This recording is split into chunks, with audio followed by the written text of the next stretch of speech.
Hello, everyone. This is JT Keating, Vice President of Product Strategy here at Zimperium. We're very excited to bring a new webinar to you. This is part of a series we're doing, and it's a trend that we're seeing in the marketplace that's being seen across the board in the market directly, even from analyst firms like Gartner, which is the fact that mobile is just another endpoint. And as another endpoint, it needs to be protected against attacks. Part of this series, we're going to be talking about CIS Critical Controls that most people in the security industry are very familiar with. Next week, we're going to come back and talk about the attack framework, both of which have been modified or created new versions to address mobile. I am joined today by Raleigh Burns, who's one of the studs from our technical sales organization, and he's very familiar with the CIS controls. So Raleigh, thanks for joining me. Thanks a lot, JT. Glad to be here. So as we dive into this, we're going to do the usual preamble. We'll try to do about 20-25 minutes plus Q&A. If there is no Q&A, we don't make it up. We're not one of those companies. We will just give you your time back. But if there are questions, of course, then we'll address them. Please use the Q&A section to be able to throw any questions you've got in. Also, if you have any technical issues, please use it there as well. We don't use the chat capability. We've had some trouble with it here in Zoom.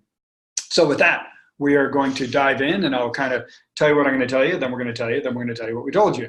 The first thing is we're going to kind of set the stage a little bit about mobile and the threats that are attacking mobile, because that's a good framework, I think, Raleigh, as we get into this. Then we're going to actually talk about how CIS has modified the controls, and we're going to spend time, that's going to be the majority of the discussion. And then we'll spend literally a couple minutes explaining how Zimperium fits into this whole thing, but it's not intended to be a product pitch. So with that, we are going to dive straight into this.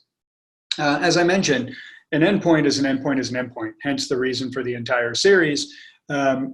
The point is pretty simple and straightforward. If you got patient data sitting on a laptop, it's no different if it's sitting on a tablet. If you need to protect it for HIPAA, or if you've got cardholder data sitting on a server, or for some reason on a smartphone, you have to protect it. And the market is moving that way. I mentioned Gartner a minute ago. Last year, they had a hype cycle for endpoint and mobile security. They just released one yesterday that is now the hype cycle for endpoint security, and mobile is included in it. So we see that trend, and obviously that's what we're talking about here with CIS as well. If you look at almost all the math, 60% of the endpoints that are accessing the enterprise today are mobile, which means all of the things we've done on traditional endpoints gives us visibility to about 40%. And what's interesting is it gives 40% of the visibility of the devices that are managed by the company, managed by the government organization. The 60% that we have no visibility on are actually in the hands and being the admin is a user, which sets up a whole new set of issues. And it spends 80% of the time outside of the protected corporate network. So bad guys have figured this out as well. There are some time-tested axioms in security, one of which is land and expand. You find the weakest link and then you expand in. Well, right now, 60% of the endpoints have no protection, and they're spending all the time outside the corporate network in the hands of people that don't know what they're doing. So obviously, that's a great place for bad guys to go. What are they actually doing? This is kind of like, Raleigh, I kind of joke about, once you see the arrow in the FedEx logo, once somebody points it out to you, then you can never unsee it. Right. Once you start talking about mobile security, you start seeing it everywhere. Yeah, I could spend all day talking about these threats. Every time you look, I just saw a couple, I think it was July 17th, we started seeing some consolidated remote access tools, banking bots, all in a single piece of malware. And they also included ransomware for mobile. So, I know as security people in the enterprise, nothing makes us shudder and twitch like ransomware, right?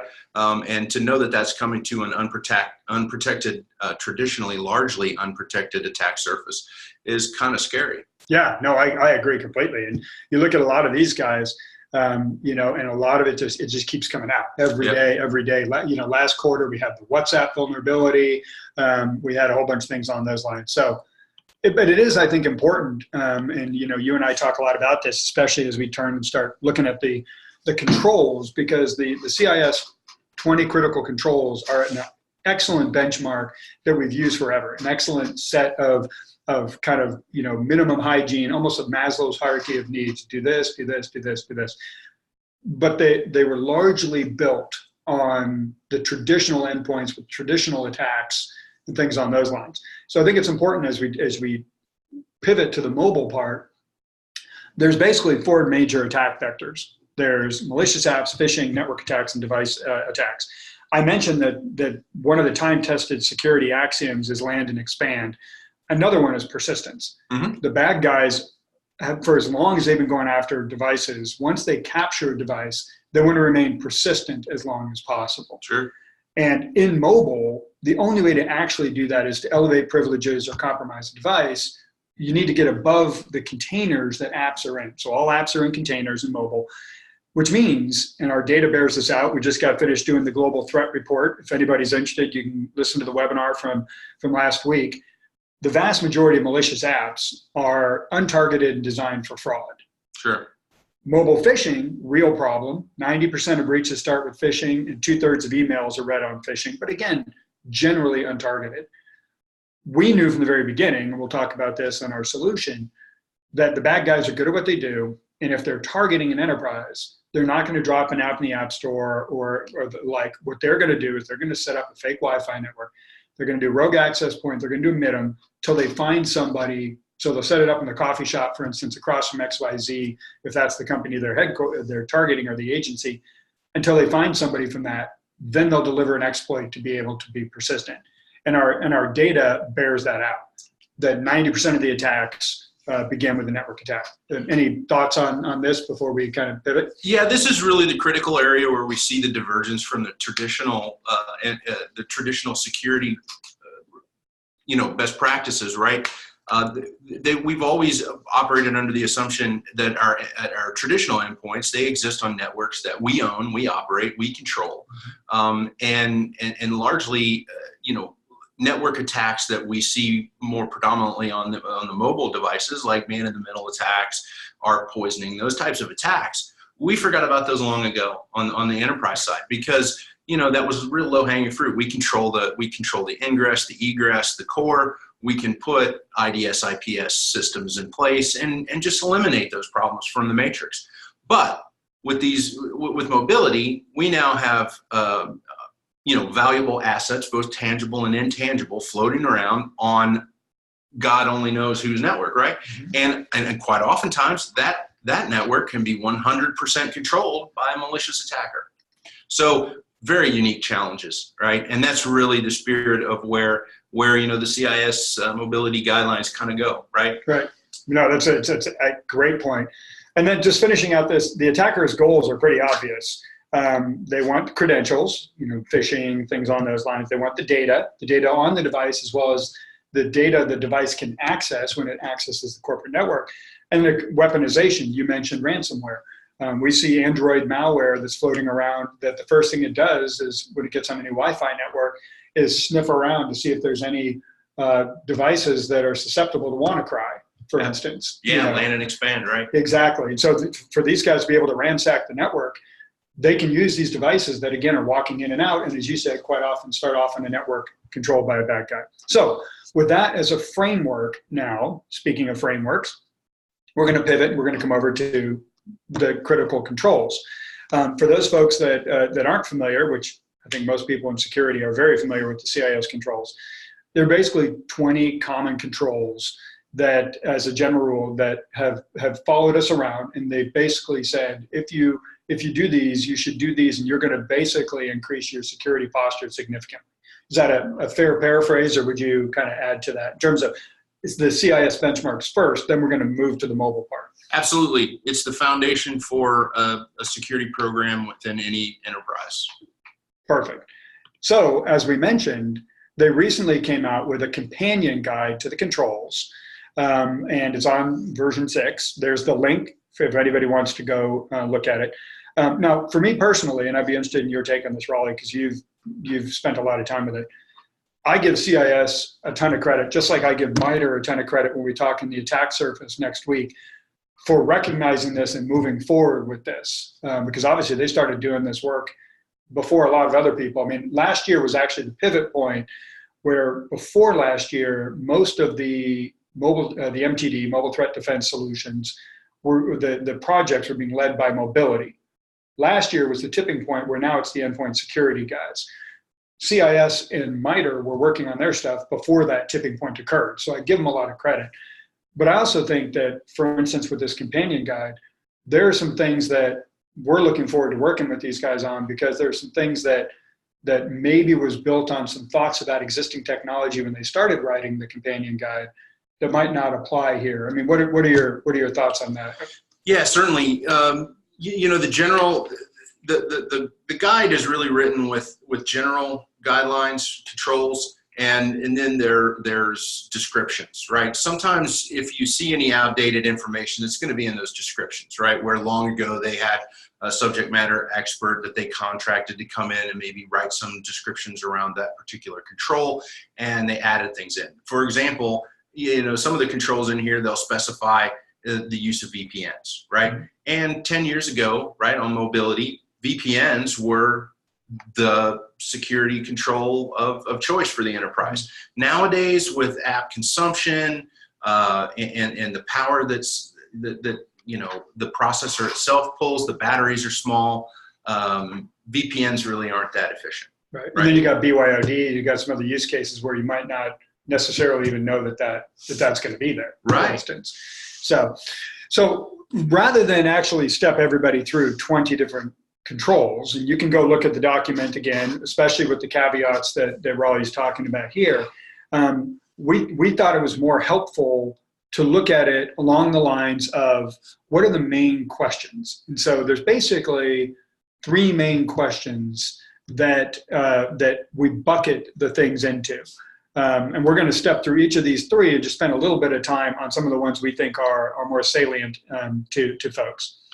So the first one is there's a whole set of questions around what do I have? The second set of questions, okay, now I understand what I have. How is it configured in terms of increasing my risk posture or whatever the case may be? And then finally, what risks need to be addressed? So, there's 20 different things, but if you kind of bucket them a little bit under these questions, it's much more helpful. So what we're going to do is we're going to kind of step through each of these questions. And we're not going to hit on every single one of the controls, but we're just going to spend a little bit of time talking about some of the ones we think are most relevant in the mobile side of the world. So the first question, what do I have? First things are, give me an inventory of devices and software, and then start to go into training gaps. Do I have an incident program, penetration testing, et cetera? Now, the bottom three on this list are ones that, yes, you need to extend from a mobile standpoint, but I want to spend a little bit of time on the first two. Raleigh, what for the devices themselves, what is the standard technique and tool to be able to get my inventory of what devices are in my environment? And then we'll move over to the exact same question on the app side. Yeah, traditionally you're looking at EMM, MDM type solutions. Here, but really, as always with most of these, the devil's in the details, the question behind the question, right? Inventory of authorized and unauthorized devices. Well, what constitutes authorized and unauthorized, right? So same with software. Am I making an arbitrary decision because I don't think the people in my organization need Angry Birds or whatever? Or is there a business process based on risk analysis and professional risk and threat analysis going on behind those decisions? So the devil's in the details with CIS, right? No, I agree 100%. So it's, for instance, when MDMs or EMMs or now UEM, it's just, the acronyms keep changing. They were originally built with really two use cases of what constituted authorized. Yep. It was the two things were, if somebody gets fired, I need to make sure that I take all the data off and terminate all the access, or if they lose their phone, right? Now, with all the threats we just got finished talking about, a definition of an unauthorized device could be one that's been compromised. Right. Right. So that's how an MTD like Zimperium and an MDM like Mobile Iron or Workspace ONE or Intune kind of work together. Similarly, I think on the app side, as you were talking about, we can get an inventory of apps from the MDMs. That's something that Apple and Google have allowed. And of course, we can get inventory directly on Google, right? Sure. But then what's the definition of an authorized app? And that's where what used to be called by Gartner, MARS, Mobile App Reputation Services, like our product Z3A, where it actually says, here are the security and privacy risks that are inherent in those apps come into play. Exactly. The analysis of those apps that are on the devices or the users want to use on those devices, and really making a risk management decision to decide what's authorized. Yeah, like for instance, I mean, we see a lot of perfectly legitimate apps, and we're going to get to malicious apps in a second, but we see perfectly legitimate apps that are sending traffic to a foreign country. I see it every day. I see legitimate apps that actually have worse privacy and risk scores than a lot of the malicious software that we see, right? It's true. It's true. It's absolutely true, because developers, when they put those things together, it's a bunch of Legos. If we're assuming the developers are legit and not actually trying to poison on purpose. If they are trying to poison on purpose, it's even easier, right? Right. So the first question here was, what do I have? And we need to know what devices we have. We need to know what apps we have. We need to know whether they're authorized or not. And then, of course, there's some of the other controls of, what do we have in terms of the incident response process and things on those lines. So then we move to how is it configured, right? Oh, yeah. And I think this is where a lot of the configuration issues, when we get down into, again, the devil's in the details, this is a place where people really expose themselves, right? They can. Yeah. And I mean, in mobile in particular, the fact that the user is the admin, the fact that there is no central patch management system, the fact that most users don't like updating their OS on their device, for instance, because they think it's going to slow down their computer or kill their battery, is why, if we look at the threat report again, we've got a tremendous number of devices that are out of date all the time.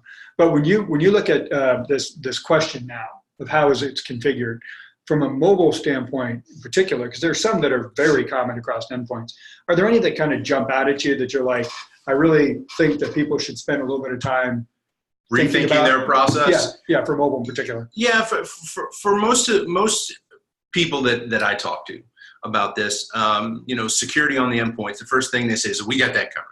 And you say, okay, well, let's talk about that. Well, we have an EMM.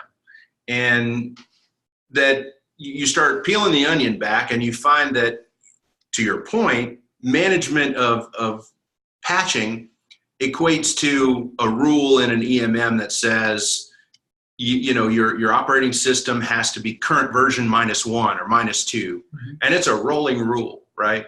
There's no threat metrics behind it. There's no ability to figure out what CVEs you're exposing yourself to, and really operationalizing that process is tricky, right? Because there aren't tools to do that until now, right? And I think this question in particular, we'll spend a little bit of time in the next question, because that's when you really get into the threat side of things, because it's the risk portion, right? What's interesting about this is I can also sort of argue, I think there is the KISS principle, keep it simple, stupid, right? Some of these things basically kind of don't even apply on mobile. For instance, controlled use of administrative privileges. Absolutely. That concept kind of is vague at best on mobile devices because the user is the admin. Now, there are certain implementations, like where you totally lock down iOS and you're using it for tablets, and you've taken supervisory control, but for the vast majority of the use cases, the concept of administrative privileges might not be there. When you talk about the secure configuration of network devices, as you're pointing out, most of the network devices these things are connecting to, you don't own. You don't own. Yeah. Right. So yes, as far as like the access controls, though, where this is really relevant in mobility is you want to make sure that any of your infrastructure components that you put in place to address your challenges adhere to that role-based authentication and limiting administrative use, right? So you want to look for functions in your security solutions for mobile to support, that limited administrative and least privilege, role-based authentication, and all those access controls that you would typically have. No, that makes a lot of sense. And as we move to the next question, this one I think is kind of the key to this entire equation. So the first ones, like we said, are kind of foundational. I mean, if I don't know I've got a device, I clearly can't assess the risk. Absolutely. Right? So that, et cetera.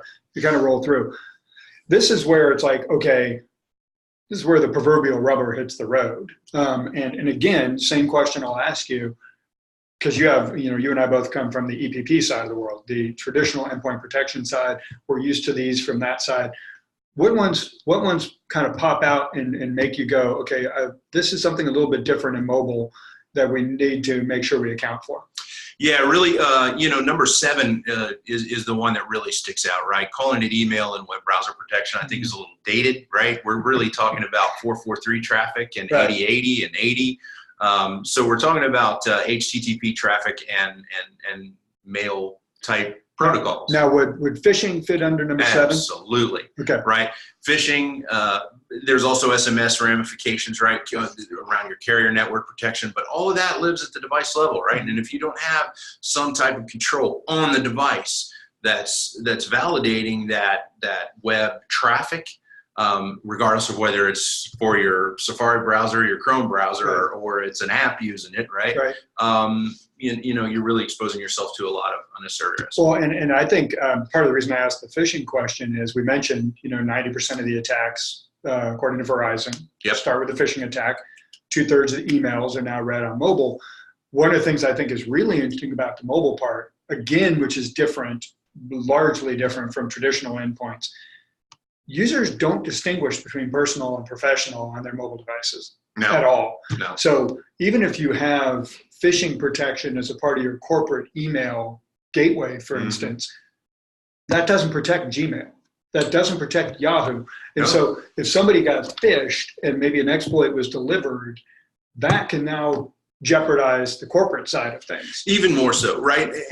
I've even run into users, end users, who have this ingrained assumption that mobile devices and mobile OSs are somehow magically more secure than anything else. They get a suspicious looking link in email, or somebody sends them a suspicious looking link to their desktop. They'll say, "Oh, this looks suspicious. I think instead I'm going to open it on my mobile device because it'll never hit me there," right?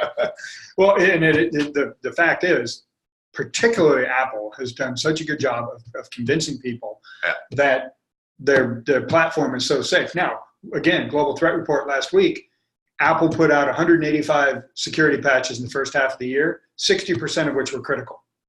So they're patching. What it is that the App Store, they've had such great control in the App Store, but people think of malware because that's what we're used to, right? In traditional endpoints, if malicious code comes in, it can go sideways like wildfire through the other apps. Since apps are in containers on mobile, as we talked about just a few minutes ago, the part that actually leads to the perception of safety is the least important part from an enterprise standpoint.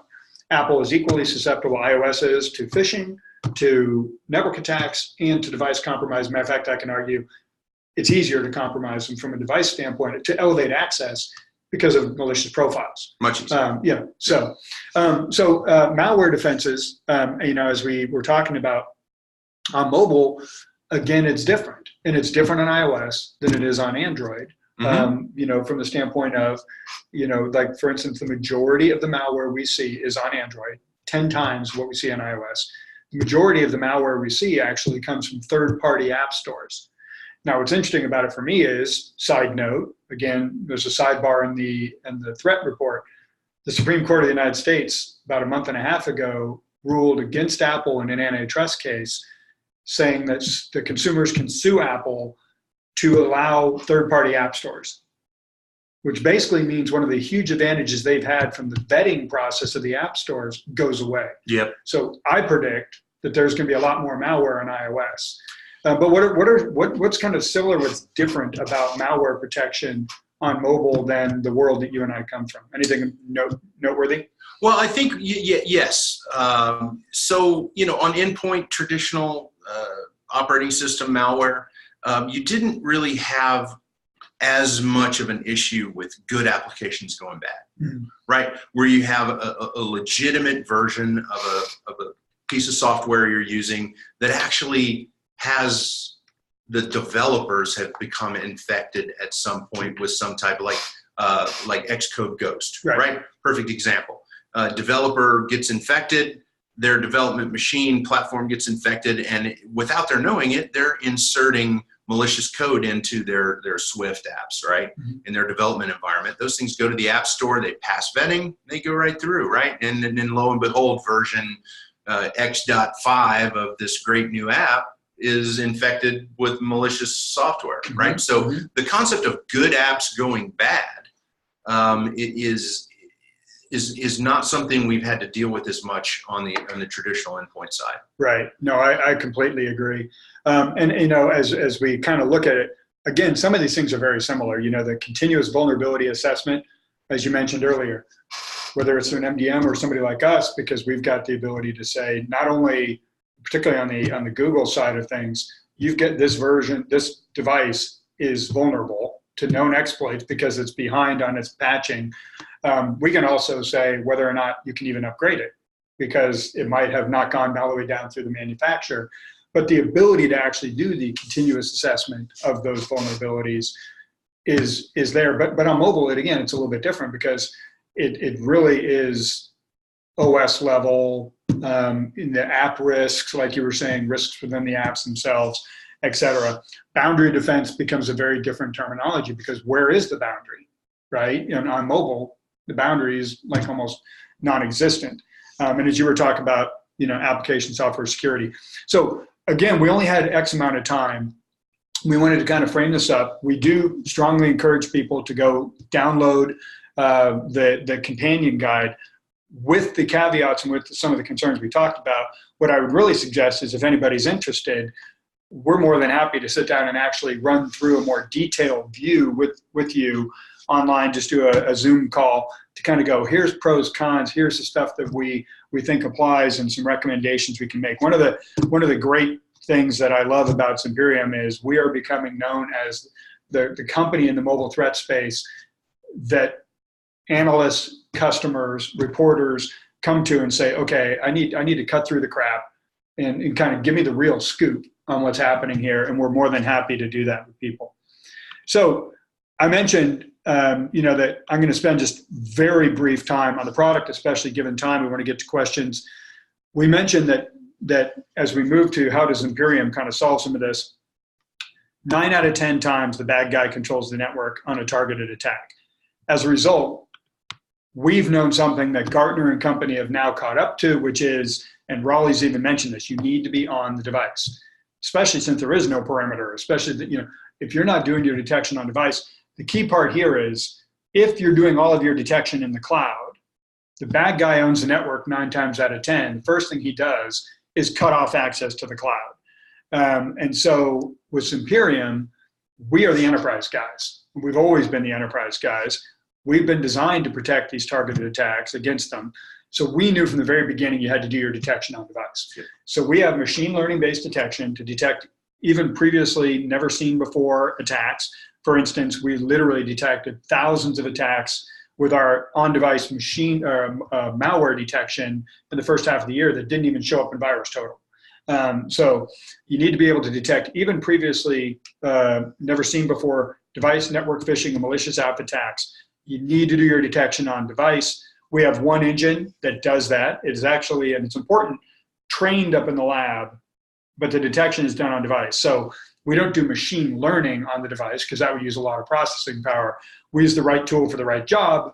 We train the engine up in the cloud, and then we actually implement it down on device so that it can protect itself and detect even when the bad guy owns the network. There's 2 primary ways Z9 is rolled out. One is, if you're trying to protect the device and all the data on the device 100% of the time, basically EPP for mobile, if you will. That's a product we have called ZIPS, which stands for Z Intrusion Prevention System. If, however, you have a mobile app and you want to be able to protect that app and the session that app is having, we have an SDK where you can drop it in. It's called ZApp for in-app protection. In that case, you're not protecting the device, you're protecting the app and the session. So an example is in a mobile banking customer we have is using Zips to protect a few 100,000 of its employees and is using ZApp to protect millions of mobile banking users. Totally different use case. Both of those are brought in. A huge advantage of doing things on device is we're completely cloud agnostic. We don't care, including all the way down to AWS GovCloud, where we are the only FedRAMP authorized mobile threat defense solution, which you can put on any cloud you want. We believe that we should fit into your world, not make you fit into ours. We mentioned the EMMs. We integrate with the broadest set of EMMs. We're also the only ones that can handle multiple EMMs in a single console. All of our data, especially from a CIS standpoint, forensic data, which we have the best forensic data, gets delivered directly into your SIM of choice. We're also the only ones with a Splunk app, for instance. Z3A is that capability we talked about of being able to assess the security and privacy risks that CSC number 2, I think it was, of authorized software. We can actually tell you that ZDev is a variation of that for app developers that can actually scan your apps at each step of the process as you're developing them to make sure you're not opening up any security or privacy risks as well. So that's the end of the product part. What we're going to do now is stop for a second and see if we have any questions that have come in.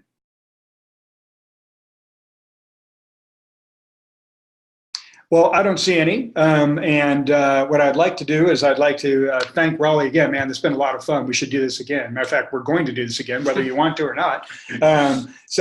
Next week, we're doing the attack framework. Please follow us on social media, LinkedIn, Twitter, et cetera, to continue to get exposure to all of these mobile threats as they're coming out.